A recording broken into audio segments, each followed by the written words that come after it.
Bizitza jasangarriagoa egin eta energia kontsumoa gutxitzeko asmoz, ekobira azoka egingo da Donostian asteburu honetan. Bihar eta igandean denetarik topatuko dugu bertan. Okendo plazan izango da eta 25 postu baino gehiago egongo dira. Denetarik erosteko eta ikusteko aukera egongo da beraz. Lehen produktu ekologikoak, informazio guneak, pitxiak, apaingarriak, tailerrak ere izango dira. Hainbat herri igaro ditu dagoeneko ekobira azokak. Maiatzaren 11an Aretxabaletan hasi, eta Azkoiti, Irun, Lazkao zein Mutrikun ibili da. Eguraldia lagun izan ez duten arren, jende ugari hurbildu da haietara. Antolatzaileak asteburu honetako ekobira ere arrakastatsua izango delakoan daude.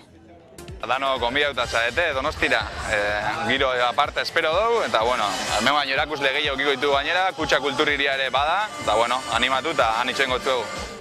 Gogoratu Donostiako Okendo plazan 10:00 ordu 2:00 eta 4:00 7:00. Informazio gehiago ekogunea.neten topatuko duzue.